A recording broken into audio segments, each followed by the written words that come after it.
Peço que você abra sua Bíblia para que continuemos a primeira carta aos Coríntios, agora o capítulo 2.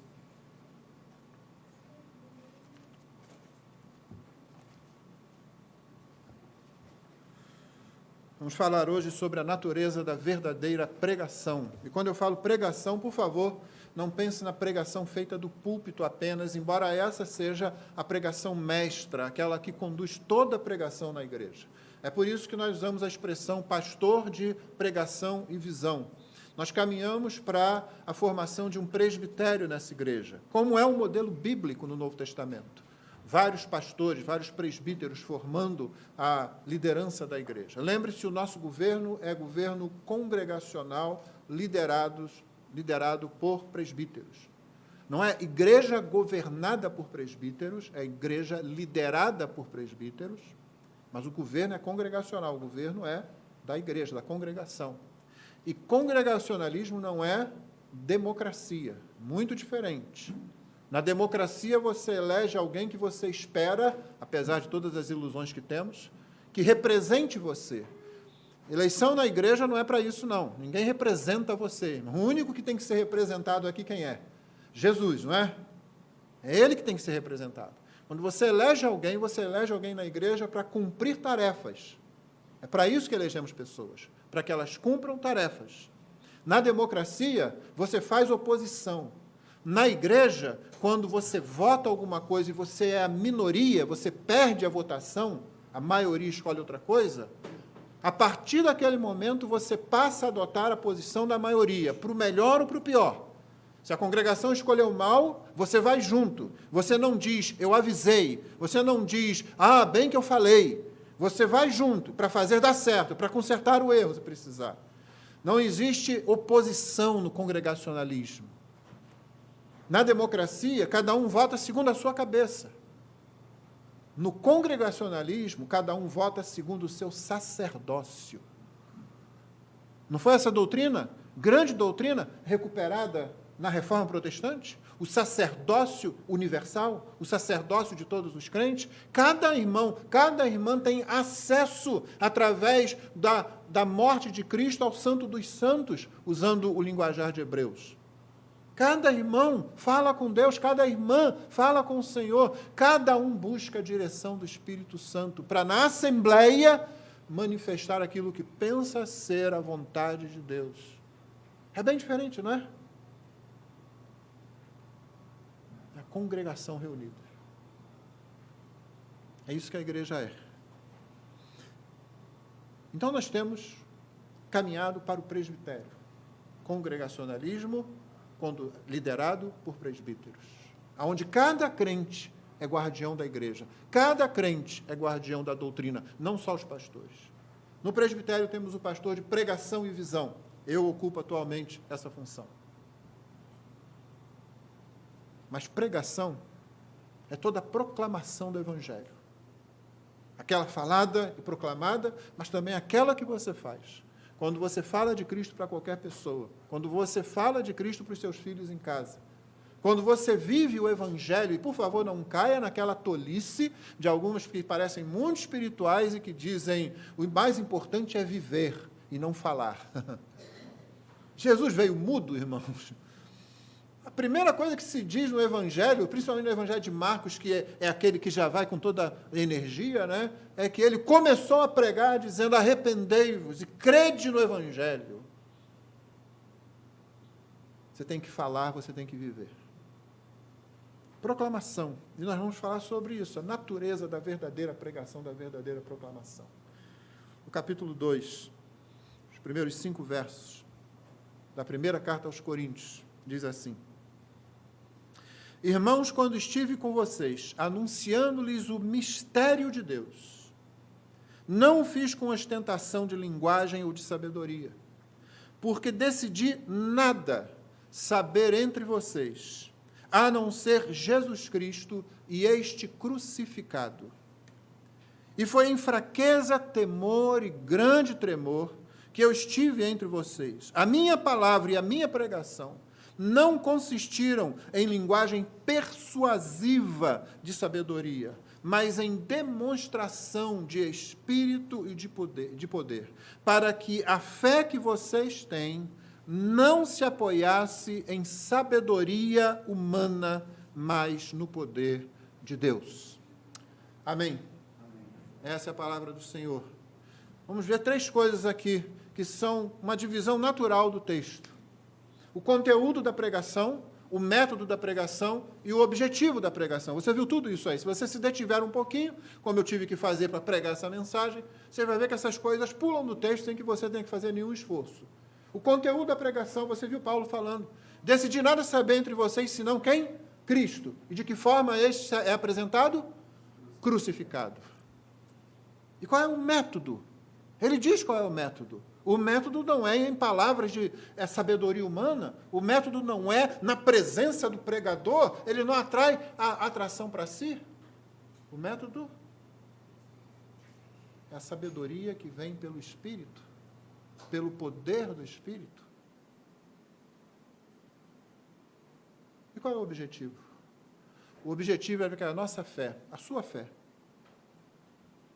não se apoie em algo que vai ser movediço, não se apoie em algo que vai daqui a pouco desmanchar, não se apoie na sabedoria humana, mas, como ele diz, no poder de Deus. Essa é a divisão. Posso ir embora? Tá bom, né? Eu fiz trabalho, era isso, né? Você notou que o texto é trinitariano? A presença do Filho, ele é o conteúdo da mensagem, o poder do Espírito Santo na pregação, na entrega da mensagem, o Espírito é mencionado aí, demonstração do Espírito e de poder. E no objetivo, Deus é mencionado, porque é o Senhor Deus que sustenta a nossa fé. É a palavra dele que é enviada. A palavra dele é: creiam no meu Filho. É um texto trinitariano.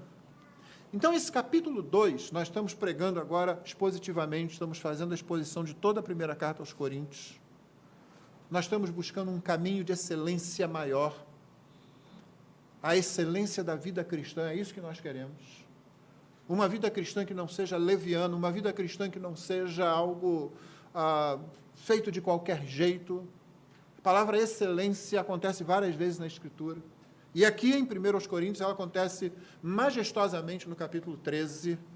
Paulo, antes de iniciar aquele grande texto, ele diz: eu tenho um caminho de maior excelência para mostrar a vocês. E aí ele faz uma apresentação, não do amor, mas da vida cristã.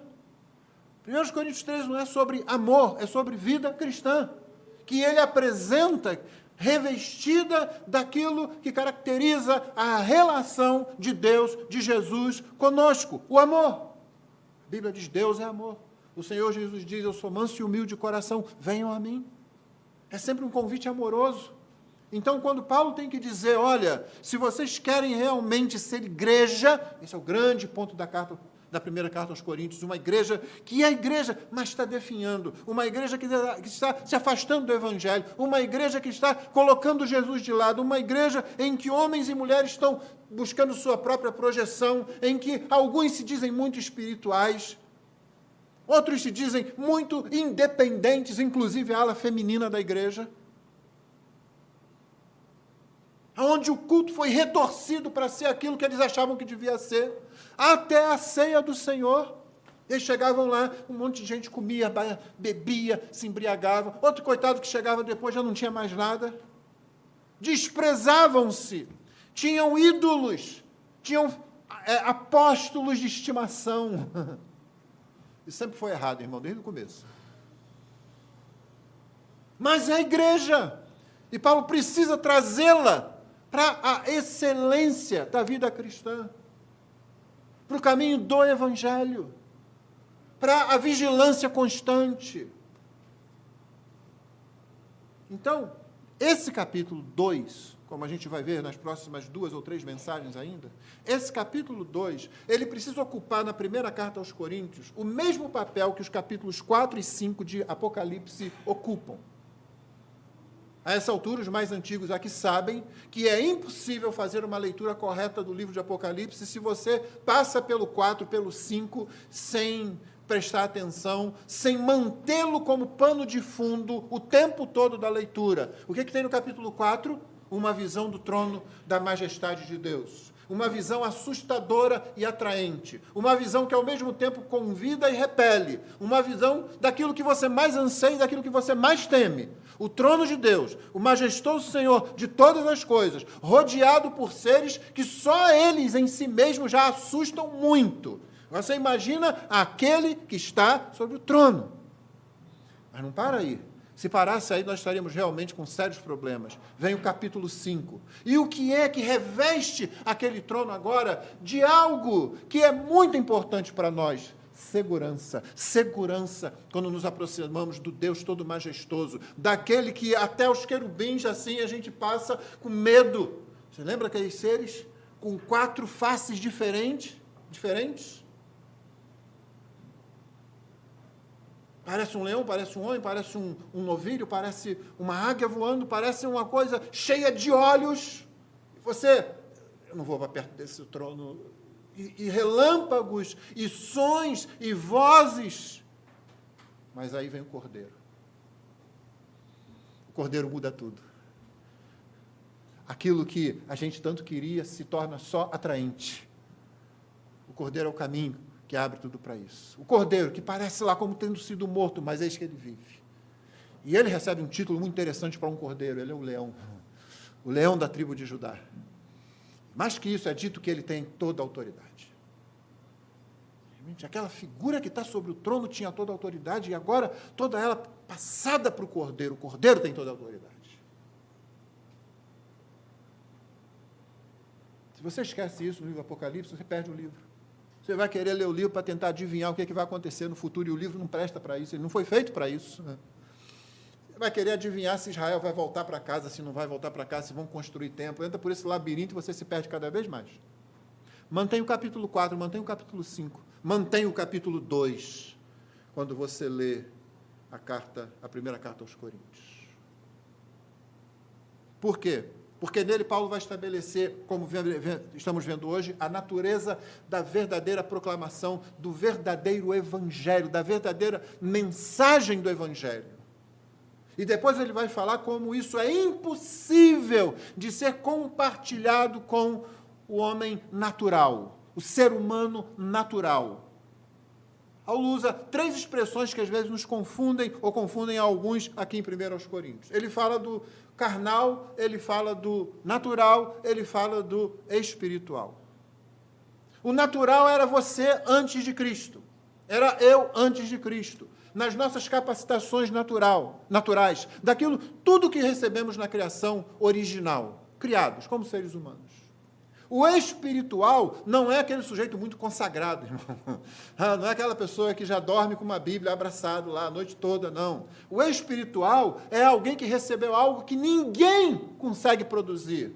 É alguém que recebeu algo de fora, é alguém que recebeu algo de Deus, é alguém que recebeu capacitações espirituais pelas quais consegue compreender a mensagem do Evangelho. É alguém que foi alvo dessa ação do Espírito Santo, quando a mensagem do Evangelho foi pregada. E o Espírito faz isso soberanamente. Não é em toda a mensagem que ele faz isso. Não é para todo mundo presente numa mesma mensagem que ele faz isso. Mas quando ele resolve fazer, quando ele se une à pregação proclamada, e vai lá no coração do eleito, ele muda esse coração, e esse coração se arrepende e crê.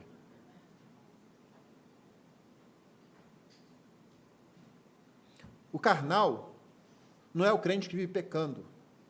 Não é como dizia uma antiga tese de algumas décadas, ficou muito vulgar nos Estados Unidos, e como tudo de lá vem para cá, aqui também chegou resvalando. O carnal era aquele crente, eles diziam, que recebeu Cristo como Salvador, mas não recebeu Cristo como Senhor. Olha só, tirando essa expressão de uma carta onde Paulo diz que ninguém pode chamar Cristo de Senhor a não ser pelo Espírito. É na mesma carta, ou seja, eles estavam dizendo, sem entender, que uma pessoa que é carnal, que não recebeu Cristo como Senhor, na tese deles, é uma pessoa que não tem o Espírito Santo. Como é que essa pessoa pode ser crente? Crente carnal, o carnal aqui, nessa carta, quer dizer simplesmente infantil. É aquele cristão que não cresceu. Ficou infantilizado. De que forma? Não cresceu, precisa de leite. Quando nossas filhas eram pequenininhas, a gente ia lá e amarrava o cadarço do tênis, não é? Aí elas cresciam um pouquinho mais, a gente amarrava e começava a ensinar. Aí daqui a pouco, se elas com 12, 13 anos chegassem para mim, papai, amarra o cadastro do... Caramba, o que eu fiz de errado? O que saiu errado nesse troço? Alguma coisa deu errado. Sabe aquele crente que quer profecia o tempo todo? Eu já falei para os irmãos aqui de uma pessoa que chegou para mim e disse, lá na igreja tem um irmão, chegou quando um pastor pregou lá e foi para a porta cumprimentar, quando ele chegou assim, ele disse, pastor, eu quero um pastor que me diga o que vai acontecer, que me fale tudo assim. O cara não quer um pastor, ele quer um vidente, sei lá. É aquele crente que ao invés de crescer na palavra, ele cresceu, mas tem que ficar amarrando o cadastro do sapato, do tênis. Ele não decide por si próprio. Ele quer que Deus diga, faça aquilo, faça isso, faça aquilo outro. Você já pensou se fosse assim com seu filho? Estou vendo aqui pais de filhos adolescentes, já pensou? Se fosse assim, daqui a pouco? Pedir conselho é uma coisa, né? Mas chega um momento que as decisões são pessoais. Deus espera a mesma coisa, que naquele caminho de excelência nós cresçamos. Por isso, Paulo vai continuar dizendo, é impossível compartilhar essas coisas, é impossível fazer tudo o que ele vai fazer aqui, é impossível pedir, voltem para o Evangelho, voltem para a cruz, humilhem-se diante do Senhor, humilhem-se diante uns dos outros. É impossível fazer isso com o homem natural. Não tem nem chance. Por isso que ele vai logo dizer no versículo 6, que vai ser assunto da próxima mensagem. Transmitimos sabedoria entre os que são maduros. E daqui ele vai caminhar para definir que maduro, primeiro, tem que ser espiritual. Tem que ter sido mudado pelo Evangelho. Segundo, tem que crescer. Por quê? Num primeiro momento, você recebe aquilo que ninguém tinha. Num segundo momento, você tem que crescer. Se não, 1 Coríntios, igreja de Corinto. Igreja dando problema com tudo. Por quê? Por causa de crente carnal, crente infantil, crente que briga por qualquer coisinha, crente que primeiro eu, o que eu quero, o que me atende, o que me serve, crente que tem preferência por A ou por B, crente que tem afinidade, a afinidade é mais importante que comunhão, a afinidade é mais importante que missão, a afinidade é mais importante que o Espírito. Aí você tem todo esse problema aqui, toda essa problemática aqui. Então, mantenha o capítulo 2. Toda a carta vai tomar um rumo correto na sua interpretação e, principalmente, no benefício para a sua própria vida, para a nossa vida. Paulo diz, irmãos, quando eu estive com vocês, anunciando-lhes o mistério, outra palavra que pode ser usada aqui e que aceita uma boa tradução é o testemunho de Deus. E aqui você já começa a ver a natureza dessa pregação. A fonte dela é Deus. Paulo está dizendo, eu anunciei para vocês o mistério de Deus. Agora, você já sabe, se você já me ouviu pregar várias vezes sobre Paulo, que Paulo é um fofoqueiro. Paulo é um fofoqueiro. Você está dizendo, viu o que ele acabou de falar aqui? Eu anunciei o mistério. Deixou de ser mistério. Você chega e anuncia, acabou o mistério. Né? É muito interessante que tanto crente hoje quer mistério, né? Aí falam as coisas mais tolas, mais absurdas, e ele fica maravilhado. Paulo disse, gente, o mistério por excelência, aquele oculto em Deus pelos séculos passados, eu já anunciei, já falei para todo mundo, qual é o problema? E mistério, testemunho, não é outra coisa senão o Evangelho. A mensagem da cruz, aquela mensagem que no texto anterior, no capítulo 1, ele disse, a loucura da pregação. Aquilo que o pessoal diz que é fraqueza, que o pessoal diz que é insano, e Paulo diz, é a sabedoria e é o poder de Deus para a salvação dos que creem. Essa mensagem, a mensagem da cruz, é o Evangelho, a pregação do Evangelho, da salvação através da morte de Cristo na cruz. Há salvação para pecadores. Paulo está dizendo, essa ideia não é minha.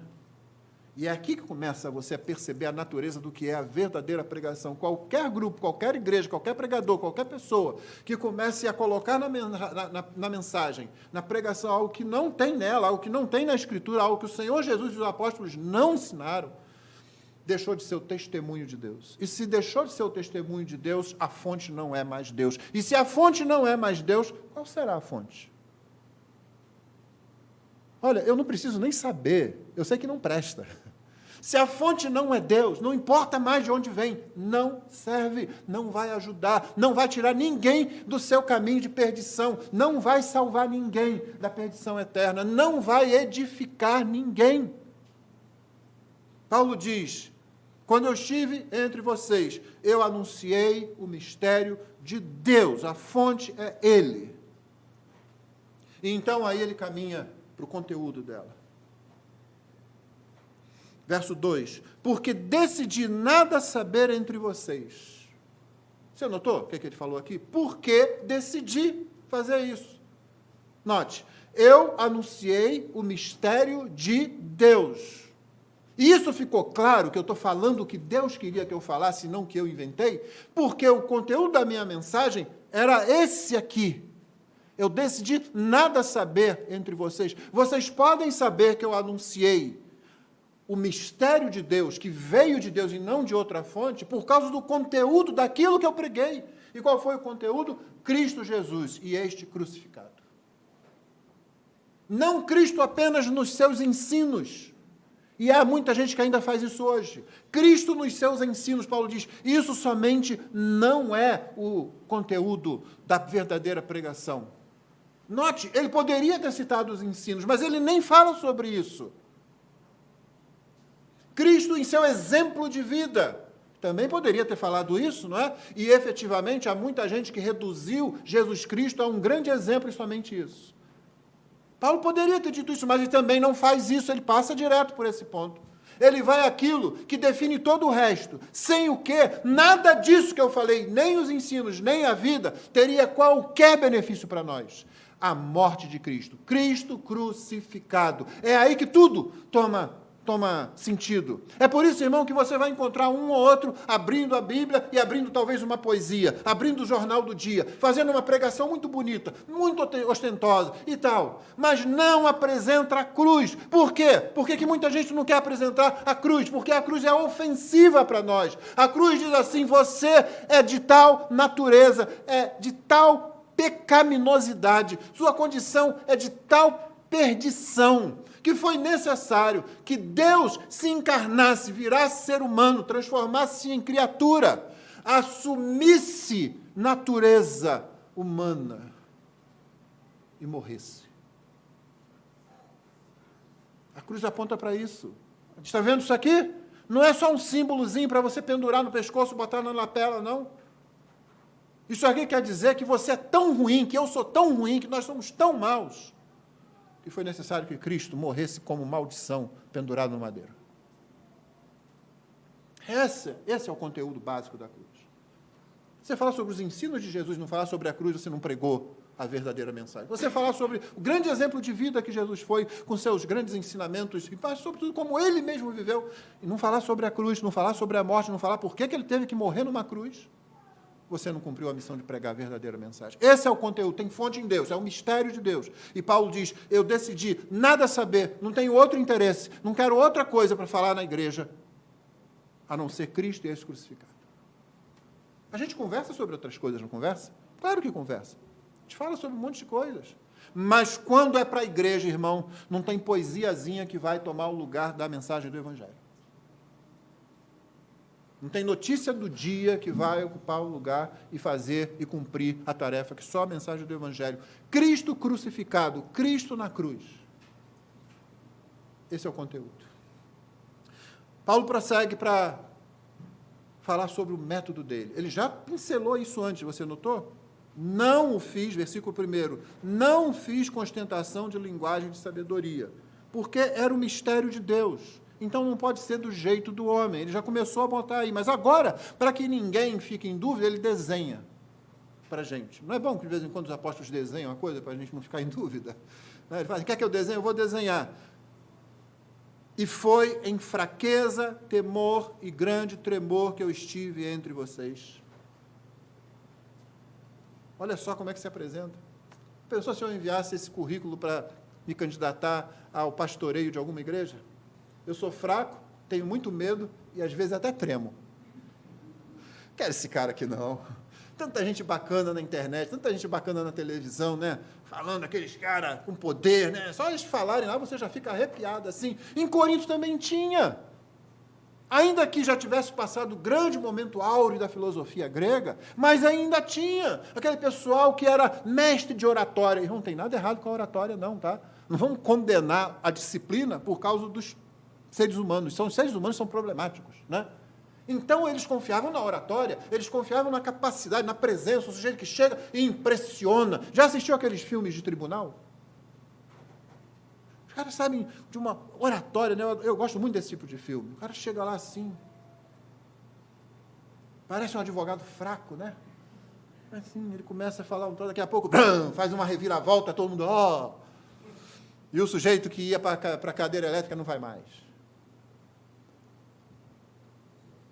Paulo botou tudo isso de lado e diz, olha, isso não funciona com o Evangelho. Não é que Paulo não argumentasse, ele vai dizer aqui, a minha palavra, verso 4, e a minha pregação não consistiram em linguagem persuasiva, de sabedoria, dessa que ele falou lá atrás, a linguagem de sabedoria, aquela de ostentação do versículo 1. Não, você vai pegar Paulo no livro de Atos, e os termos que são usados lá, de vez em quando diz assim, Paulo arrazoava com eles. Quer dizer, Paulo queria persuadir. Meu irmão, o objetivo da pregação é persuasão. Aliás, falta muita persuasão na pregação de hoje. Aquele desejo de fazer a pessoa mudar de vida. Eu não estou pregando aqui para você acumular conhecimento. Eu não estou pregando aqui para você dizer, poxa, o pastor fala bem, hein? Se é que fala. Eu estou pregando aqui porque quero ver sua vida mudar. Porque eu mesmo preciso ter a minha vida mudada. Porque a gente precisa se parecer mais com Cristo. Porque a gente precisa se render mais. Tudo isso perde o objetivo. Se o negócio for só você falar, eu faço parte de uma igreja batista reformada, que além de tudo é bíblica. Acabou, só isso que você quer? Ah, nós cantamos as músicas lá, temos muito cuidado para cantar as músicas. Ó. Se a vida não muda, se você continua sendo o mesmo tipo de pessoa, às vezes expressando um mau testemunho de Cristo, como é mau testemunho de Cristo, irmão? É só se comete adultério? Só se você faz um desfalque na sua empresa? Só se você mente descaradamente? Não. Achei muito interessante algo que eu li outro dia, não sei nem aonde que eu li. Alguém dizendo, mais ou menos assim, eu não posso aprovar ou respeitar, não lembro realmente o começo, uma pessoa que trata mal o garçom. Porque eu sei que essa pessoa me trataria do mesmo jeito se eu estivesse no lugar do garçom. E de vez em quando você vê uns crentes que não sabem nem tratar outra pessoa. Não sabe tratar um garçom no restaurante. Não sabe tratar um atendente. Dão um péssimo testemunho de Jesus e não mudam.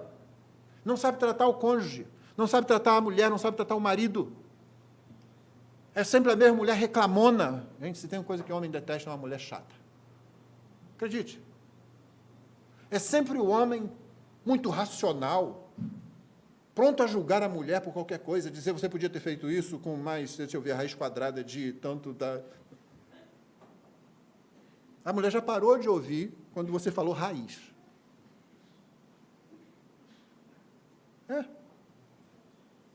E não mudamos, achamos que não está legal, porque eu sou crente, eu estou numa igreja batista reformada.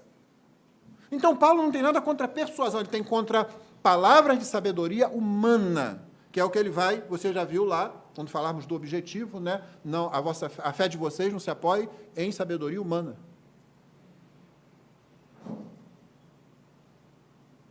Ele não tem nada contra a persuasão, é para persuadir mesmo.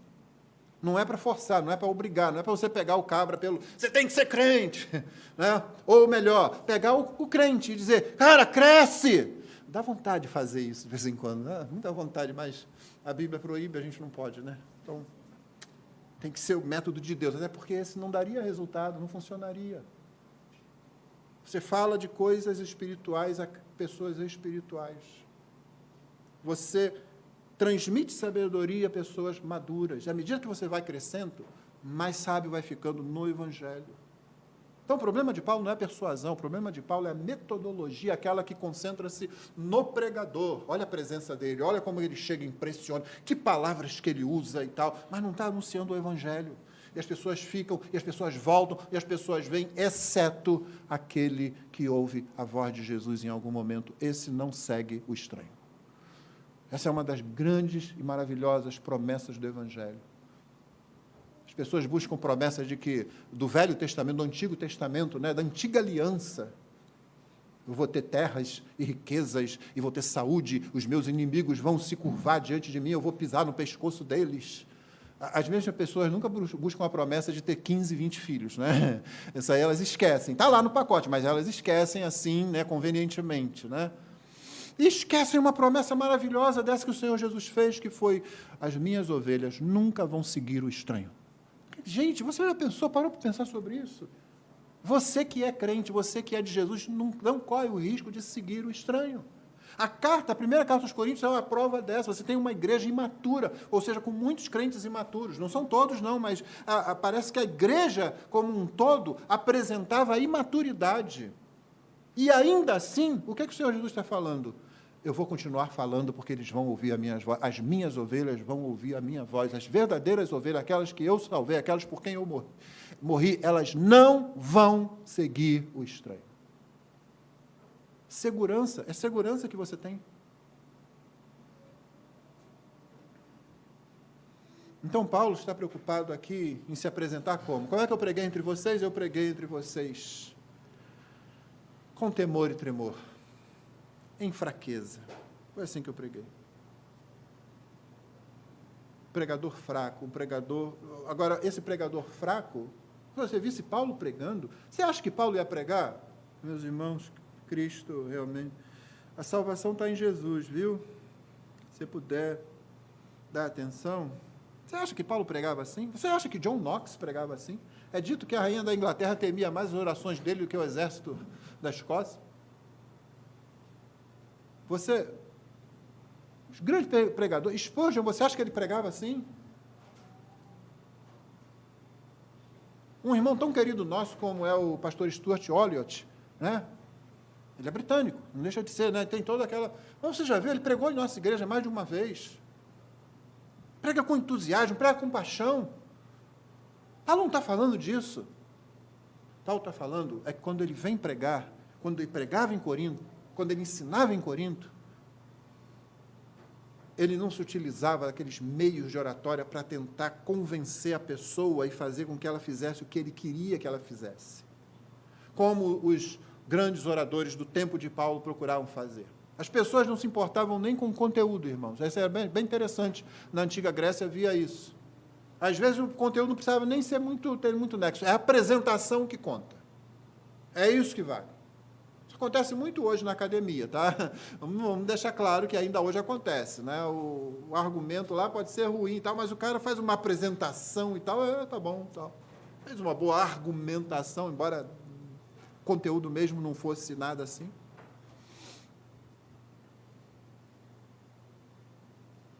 Não, Paulo não tinha nenhum problema em se apresentar como fraco, em temor e em tremor. De quê? Dos homens? Você acha que Paulo tinha medo dos homens? O sujeito levou pancada, torto até direito, e aí o que acontecia? Voltava. Devia ter gente lá que dizia, esse cara é sem vergonha. Apanhou uma vez, foi apedrejado, o outro e tal, batemos nele, ele volta. Ele aparece de novo. Não é que ele viesse sempre, às vezes ele se afastava, porque ele não era tolo, não é? E seguia o que Jesus falou, foi perseguido aqui, vai para lá. Mas aí, voltava. Depois de algum tempo ele voltava, com a mesma mensagem, do mesmo jeito. Não queria impressionar ninguém, ele queria que Jesus impressionasse as pessoas. Ore para que desse púlpito só preguem pregadores que queiram que a igreja fique impressionada com Jesus e mais ninguém. É disso que Paulo está falando quando ele diz, a minha palavra e a minha pregação não consistiram em linguagem persuasiva de sabedoria. Aquela sabedoria lá, ostentação de linguagem ou de sabedoria. Aquela sabedoria do verso 5, em sabedoria humana. Não fiz isso. Qual é o método? Mas em demonstração do Espírito e de poder. Que poder? Você está pensando que poder é que Paulo saía atacando raio espiritual nos outros? Eu vi um pastor que fazia isso há muito tempo, estava aí na internet, um cara que ele fazia igual aqueles videogames, sabe? O cara fazia um troço assim com a mão. Já viu? Os bonequinhos que faz isso? Eu nunca joguei aquele negócio, não. Aí ele faz aquele zoom, e aí lá um sujeito engravatado, que era um diácono dele, já caía. Eu não vou tentar fazer um negócio desse, não. Vai que alguém cai. O meu problema é a pessoa cair mesmo, né? Eu falei, epa, o que está acontecendo? Paulo não está falando de poder, não, do poder de cura. Ele fez curas, mas não era isso. Ele está falando do poder que ele falou no capítulo 1. Vamos manter o contexto, né? O poder de Deus para a salvação de quem crê, como ele fala lá em Romanos 1. É desse poder. Esse poder que o pessoal disse é fraqueza. O quê? Um Deus que se deixa prender numa cruz? Isso é loucura, isso é escândalo, isso é fraqueza. Isso não é sabedoria. É desse poder e dessa sabedoria que Paulo está falando. Esse poder e essa sabedoria que o mundo despreza. Esse poder e essa sabedoria que vai lá no coração. Aquele coração que você acha que nunca vai se converter. É seu cônjuge não crente. É seu filho não crente. É seu pai, sua mãe não crente. Seu parente não crente. Seu colega não crente. Aquela pessoa que você diz não vai, essa pessoa nunca... Como se dependesse de você. Já notou que cada vez que você pensa isso, você está fazendo o contrário do que Paulo está falando? Você está botando você ali. Não é? É o Espírito. E o poder da mensagem, que é poderosa em si. Cristo morreu para que pecadores possam ser salvos. Desse poder que Paulo está falando, é isso que ele quer fazer. Então, ele não quer argumentar para pensar. Já pensou se ele fosse fazer isso? Não. Os gregos aqui, eles gostam de sabedoria. Se eu disser que Jesus salva se deixando morrer em fraqueza, numa cruz que ainda é símbolo de maldição, como é para os judeus, então não posso, eu tenho que dar um jeito de melhorar isso aqui. Aí eu lembro de Charles Spurgeon dizendo, olha, eu não posso aparar as arestas da doutrina. Não tenho como fazer isso, ela vai incomodar, ela vai ferir de vez em quando, mas é aí que começa a cura. E você tira isso, você apara as arestas, você tira o incômodo, que gostoso. Você traz conforto, que maravilhoso. Você tira também a ofensa. E se você tira a ofensa do Evangelho, eu preguei há pouco tempo, o ofensivo amor de Deus, aquele que chega para você e a primeira coisa que ele diz é, você merece a perdição eterna, mas eu vou salvar você. Você tira isso, você tirou a mensagem, você tirou o componente ativo do remédio, virou placebo, não vai funcionar. E pode ser até que algum placebo funcione emocionalmente, né? Mas aqui não dá certo não, viu? Aqui não funciona. Só a mensagem de Cristo crucificado salva pecadores. Então, é a demonstração do Espírito. A fonte é o próprio Deus, é o mistério de Deus. O conteúdo, Cristo e este crucificado. O método, o Espírito. Demonstração do Espírito, demonstração do poder. Isso acontece quando você prega o conteúdo do Espírito, o conteúdo que o Espírito fez registrar nas Escrituras. E o poder do Espírito, como eu disse, quando ele quer se unir à pregação, produz os frutos que o Senhor quer. Para quê? Qual é o objetivo? Você já sabe, que eu já falei no começo. Para que a fé que vocês têm não se apoiasse em sabedoria humana, mas no poder de Deus. Quando você vai a uma igreja para ouvir uma mensagem, eu sempre disse aqui, irmãos, você tem que fazer 2 serviços. Um, você tem que ouvir o que a pessoa diz, e você tem que ouvir o que ela não diz. Como é que eu ouço o que uma pessoa não diz? É muito simples. Você vai ouvir pregações que não falam da ira de Deus. Ela do amor, fala de um monte de coisa, bota você lá para cima, mas nada sobre a ira de Deus. Você vai ouvir pregações que não falam do pecado. Falam que você pode melhorar a sua vida, que as coisas não precisam ser tão ruins como estão sendo, mas não vão falar do que o pecado significa, como o pecado é ofensivo a Deus, como o pecado coloca Deus em oposição a você, e você não vai querer ter Deus como seu oposto. Elas não falam da perdição eterna. Elas não falam do grande risco. Você está falando com a pessoa na beira do abismo, ela vai cair daqui a pouco, mas você fica tentando melhorar, quem sabe não acontece, não é? Então, você tem que prestar atenção no que não se diz. Pregações que não deixam claro que Jesus é perfeitamente homem, perfeitamente Deus. Pregações que nem apresentam Jesus, apresentam alguma coisa para você se sentir bem. A sua fé se apoia nesse negócio, a sua fé vai ruir. a sua fé vai desmanchar, a sua fé vai por água abaixo. Porque a única coisa que pode sustentar a nossa fé é o poder de Deus, que aqui acaba sendo sinônimo da palavra de Deus, como Paulo mesmo vai dizer em outro lugar, ecoando Isaías. A fé vem pelo e ouvir da palavra de Deus. Então, a nossa fé, o objetivo de Paulo, por que ele não muda a fonte? É o mistério de Deus, eu não invento mensagem. Por que ele não muda o conteúdo? Cristo e este crucificado. Por que ele não muda a metodologia, demonstração de espírito e de poder? Porque se ele mudar tudo isso, você afunda na areia movediça da sabedoria humana. E o problema é que você não afunda de vez. Você vai devagarinho e dizendo, está tudo bem. Já viu aquele memezinho? Está tudo pegando em fogo em torno do sujeito lá do cachorrinho, o cachorrinho está dizendo, vai dar tudo certo. Está parado lá, cercado de fogo por tudo quanto é lado. Tem crentes fazendo isso, buscando ouvir aquilo que lhe agrada. Paulo já falou isso a Timóteo lá atrás. Haverá tempo em que eles vão buscar mestres segundo o próprio desejo deles, que falem aquilo que eles querem ouvir e vão aplaudir. A areia movediça, estão afundando lentamente. E é por isso que a gente continua pregando, mesmo para essas pessoas. Porque pode ser que Deus, em sua grande bondade e misericórdia, em seu grande amor, vai lá, estenda a mão e puxa essa pessoa e coloque ela sobre a solidez da palavra. É por isso que a nossa preocupação aqui sempre é, de todos os pregadores deste púlpito, é de que a mensagem seja a palavra de Deus, para que a sua fé não se apoie em sabedoria humana, mas na palavra, no poder de Deus. Amém? Aleluia? Amém. Aí não vale. Você teve que, né? Então, essa é a natureza, a verdadeira natureza da verdadeira pregação. O conteúdo dela não pode ser outro senão Cristo e este crucificado, o significado da cruz de Cristo. O método dela não pode ser outro senão a demonstração de espírito e de poder. E o objetivo não pode ser outro, a não ser a fé se apoiar no poder de Deus. E como eu falei, não estou falando da pregação de púlpito somente.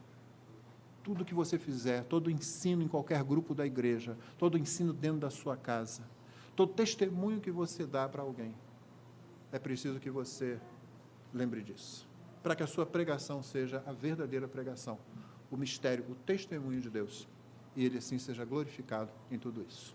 Amém? Vamos orar. Obrigado, Senhor, pela Tua palavra, por este culto. Obrigado, Senhor Deus, porque pela Tua graça, Tua bondade, Tua misericórdia, somente por causa disso, nós temos sustentado neste púlpito a mensagem da cruz, a mensagem do Evangelho. Não permita, Senhor, que qualquer outra coisa seja pregada nesse culto. Não permita que qualquer um dos pregadores que ocuparem essa tribuna de proclamação venha falar qualquer outra coisa. E não permita, Senhor, que nenhum dos membros desta igreja, nenhum dos crentes aqui, testemunhe de qualquer outra forma, confiando em qualquer outra coisa, que não dar o bom testemunho de Cristo crucificado, esperança para todo aquele que se perde, confiando no poder e na demonstração do Espírito Santo, para que o Teu poder sustente a fé daqueles que vierem a crer. Nós oramos assim em nome de Jesus. Amém.